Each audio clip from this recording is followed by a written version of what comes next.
So rangkaian yang akan kita tengok hari ini adalah berkenaan lebih lah, boleh kamu katakan apa yang akan terlintas dalam kepala kamu adalah rangkaian kereta api yang menyambungkan di antara bandar ke bandar, tempat ke tempat.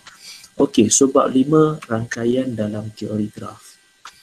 So kalau ikutkan bab ini hanya ada 5.1 sahaja, di bawah tajuk rangkaian, subtopiknya.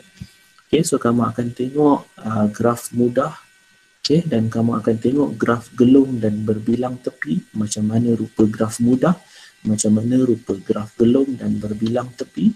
So kamu akan tengok graf terarah dan graf tak terarah. Kamu akan tengok yang terakhir adalah subgraf dan juga pokok. So pokok di sini bukan bermaksud gambar pokok, bukan. So apakah yang dimaksudkan dengan pokok, nanti kita akan tengok. Sekiranya sempat kita akan habiskan hari ini, sekiranya tak sempat kita akan sambung pada hari Jumaat. Standard pembelajaran, mengenal dan menerangkan rangkaian sebagai graf. So graf ditafsirkan sebagai suatu siri bintik. Graf ditafsirkan sebagai suatu siri bintik sama ada berkait atau tidak antara satu sama lain melalui garis. Kita tengok hujah dia dahulu, penghuraian dia dahulu. Sebelum cikgu ringkaskan, so bintik dikenali sebagai bucu dan garis yang mengaitkan dua bucu ialah tepi. So yang cikgu highlight merah ni adalah antara kata-kata kuncinya. So graf, bucu, tepi. So kalau kamu tengok dekat sini, so inilah bucu. Bucu dekat sini yang titik-titik ni, yang bintik-bintik ni. So bucu ini kalau dekat sini kamu tengok daripada gambar, kamu ada 3 bucu.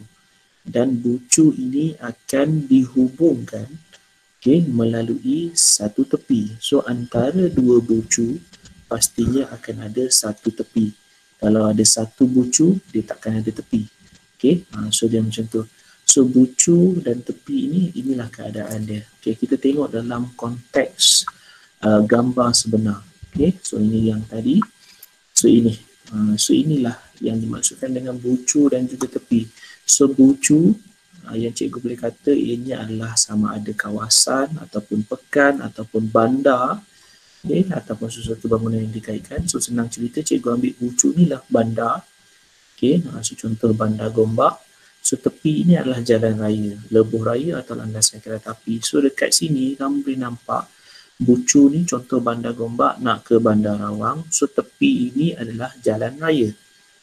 So kalau bucu ni Gombak, so ini Rawang, so ini katakanlah Petaling Jaya contohnya. So tepi-tepi itu adalah dia punya jalan raya. Kenapa tadi? Baru 1 jam juga.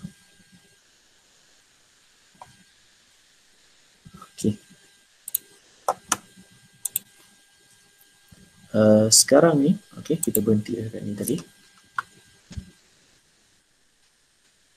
So kamu dah tengok di antara apakah yang dimaksudkan dengan bucu dan juga tepi. So bucu ini adalah bandar atau pekan atau kawasan. So tepi ini boleh jadi jalan raya atau lebuh raya. So kita nak tengoklah graf mudah yang pertama dan seterusnya kita akan tengok graf gelung dan berbilang tepi. Kalau nak tanya seperti biasa, boleh tanya terus. Boleh je terus mencelah, tak ada masalah. So yang pertama adalah graf mudah. So kalau kamu tengok graf mudah, bentuknya hanya memiliki bucu dan tepi. Tepi kamu pula adalah dalam bentuk garis lurus. So graf mudah kamu dia ada bucu dan juga tepi. Tepi kamu seharusnya garis lurus. Itulah graf mudah. So graf mudah, kalau kamu tengok dekat sini, kamu ada 6 bucu. So kalau ikutkan ini adalah istilah-istilah yang ada di dalam bab ni.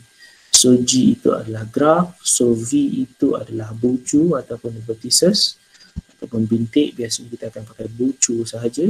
So E itu ialah tepi ataupun edge, atau garis atau lengkung. So D itu adalah degree ataupun darjah. So ini adalah simbol hasil tambah.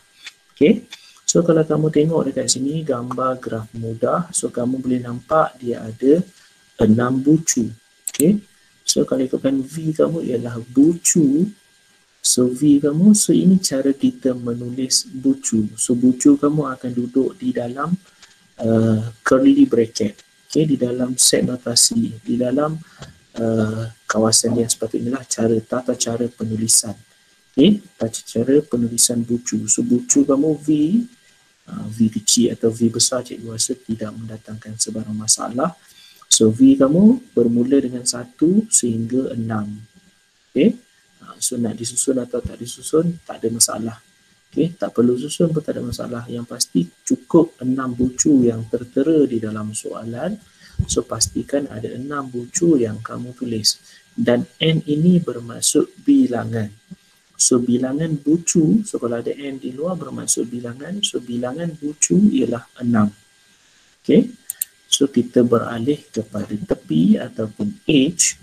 Okay, so E kamu ni, tepi ataupun edge, yang inilah yang menghubungkan di antara bucu ke bucu.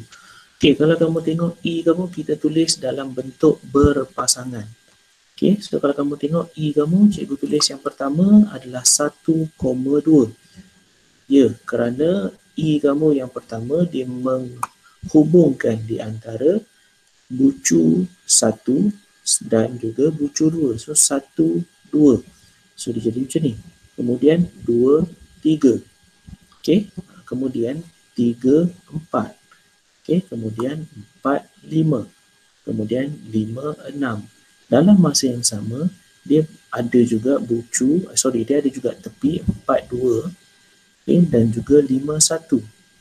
So dekat sini kalau kamu tengok penulisan, tata cara penulisan, kamu mungkin nak tulis 1, 2. Mungkin kamu nak baca 2, 1.